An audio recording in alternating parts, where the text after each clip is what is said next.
Well, hello.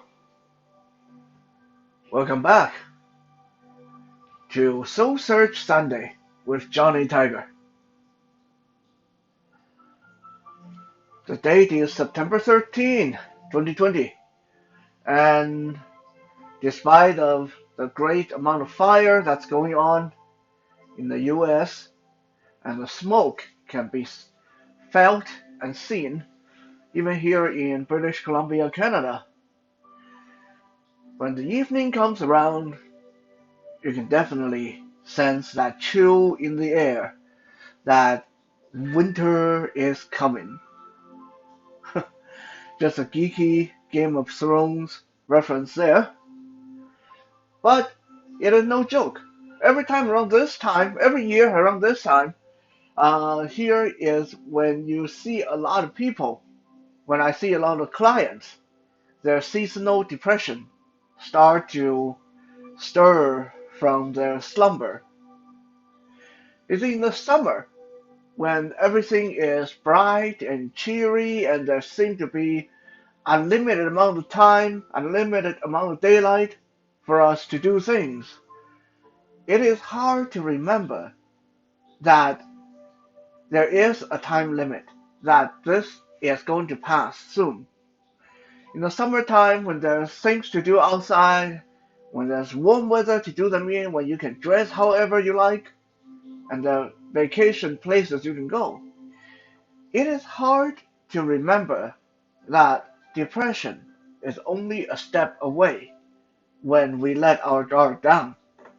And then as the weather starts to turn colder, the rain starts to fall, and we start to glimpse the end of another year, that little voice starts to pipe up in our head. What have you done this year that's all that meaningful? What have you done this year that made a difference? Well, I want to tell you guys that even I myself am not immune to it. A few years ago, I actually got hit with a really, really bad bout of seasonal depression, and something really wonderful came because of that. Uh, the Johnny Tiger Experience podcast, the best podcast in the world. You knew I was going to say that. Was born because I needed something to help me fight off that depression. So if you are experiencing that little twinge in your mind, if you're experiencing that little twinge in your head, let's say, look at you, the year is coming to an end and you've wasted another year doing nothing. It's not too late yet. It's never too late as long as you can hear that little voice in your head. It's never too late. When you hear that little voice, don't let it defeat you. Let it be your motivation. Let it remind you that you can still make a difference. You can start a new project. You can make some old project better. And I'm sure every one of us have people around us that we can, in very small ways sometimes, make their life just a little bit better.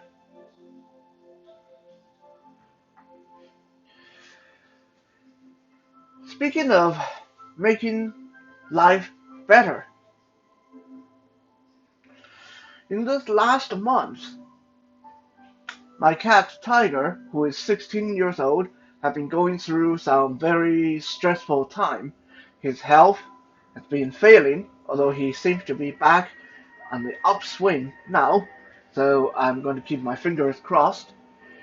But because of all this emotional and financial and ups and downs that we've been going through,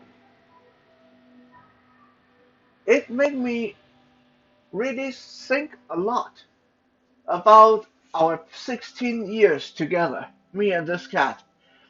Hopefully, we'll have a few more years ahead of us, but this past month really made me think about the 16 years that we walked this earth together, not as master and pet, but more like best of friend, or as some people have pointed out, like father and son.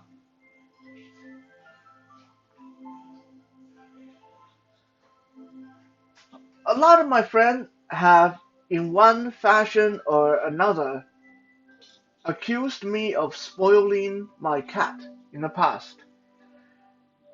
Come on, he's a cat. He's not human. Stop trying to humanize him. Stop trying to project yourself into him. A cat is not supposed to eat at the table. A cat is not supposed to do this. You're not supposed to spend that much time playing with him like he's another martial artist. You're not supposed to be wrestling with a cat. Okay, that's weird. And on and on. I have heard a lot of my friends talk about that or this and tell me how I should be with my cat.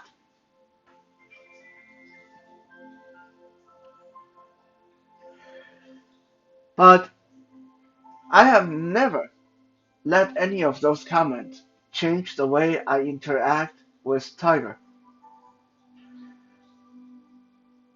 Why is that? Is that because I'm stubborn? Well, yeah, part of that is because I'm very stubborn. You tell me not to do something, it's the quickest way to get me to do something. Uh, that's just the way I roll.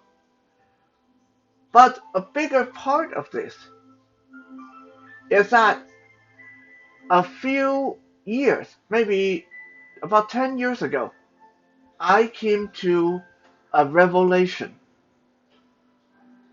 And I don't mean a revelation in the sense that you get inspired today by something that you read on Facebook and then you do it for a month and then a month later you go back to your old way. I really came to a revelation and that changed how I behave with the people and animal around me. About 10 years ago, I realized that we just never know. We just never know how long each of us have left in each other's life.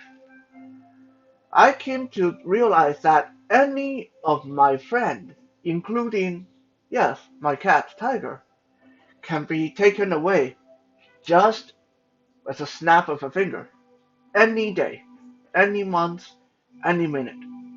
After losing several good friends to disease, to cancer, to other situations, after losing several good friends to death, I came to that realization that I need to live my life, I need to celebrate my relationship and friendship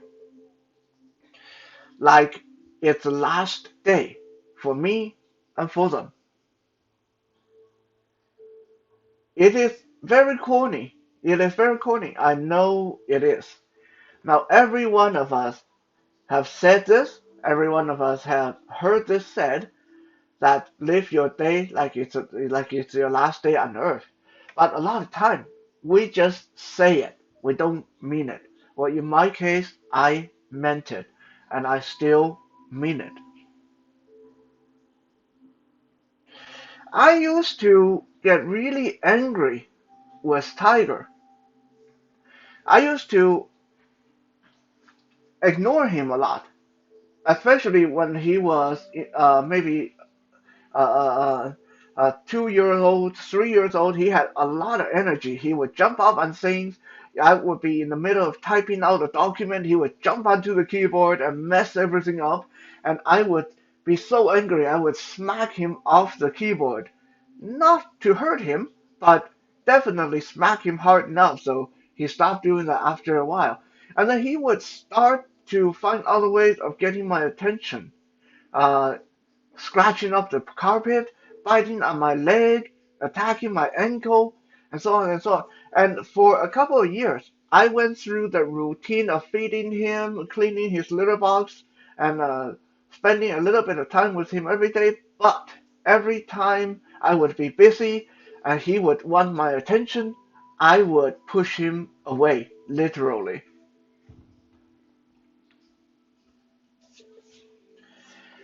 But after I came to the realization that every minute we spend on this earth could be the last minute we have with each other.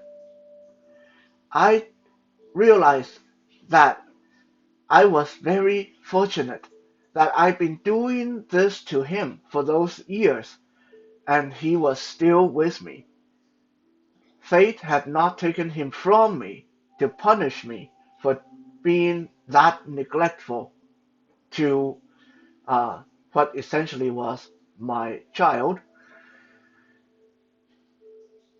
So I decided I would never let pri- uh, pri- uh, uh, uh, priority blind me again. I would never lose my sense of priority. I would never let a Word document, I would never let an email, I would never let mere things like uh, money or uh, uh, going out for beer with friends. I would not let things like that stand in the way of showing appreciation to those that were in my life. I stopped pushing him off the keyboard from the desk. I stopped trying to ignore him. So now, I mean, once in a while, if I'm really, really engaged in something that's super important, then I would push him away, tell him it's not the time. But 97% of the time, if he wants attention, I give it to him. And that extends to a lot of my friends. That if you have my attention at this given time, I give you my full undivided attention. I'm not going to answer the phone. I'm not going to make phone call. I'm not going to answer text messages unless, again, it is something super important, work related that I just can't avoid. In fact, a lot of time when I'm hanging out with friends, I leave my phone home. I don't even take my phone with me because I believe that it is not fair to the people that I'm spending time with uh, if I'm paying attention to something else while spending time in their presence.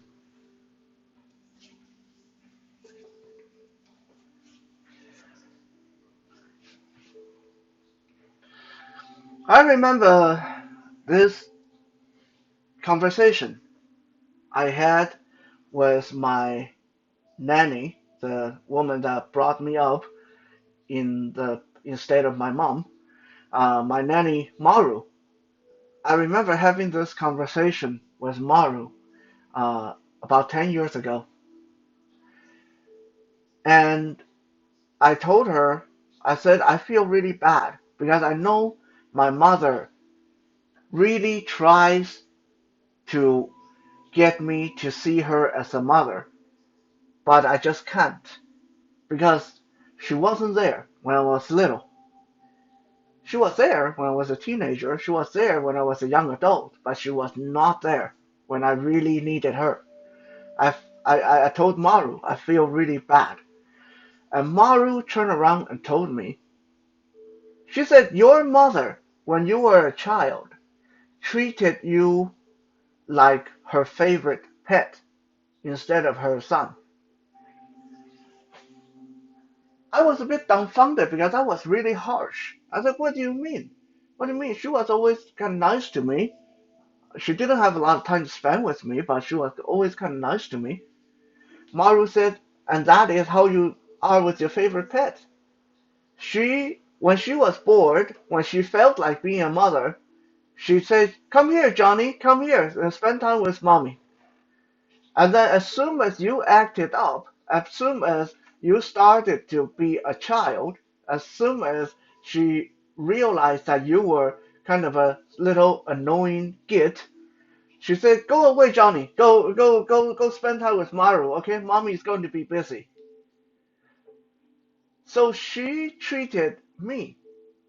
My mom treated me like how I would treat Tiger in the first few years of our partnership relationship.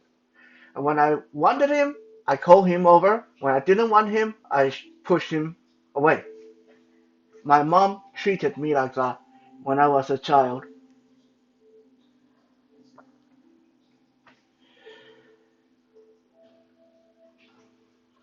One thing that I've always realized is that it's very unlikely that I'll ever have kids of my own. So I will never know if I would be a good father to my own daughter or my own son. I'll never know. But one thing that I can do for sure, one thing that I know that I can is be a good father to Tiger. I can give him as good a life as anyone can give to their animal companion. And I can be as good a friend as anyone can be to the friend around them.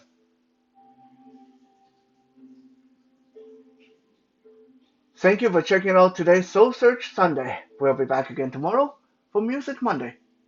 For now, stay safe and have a good night.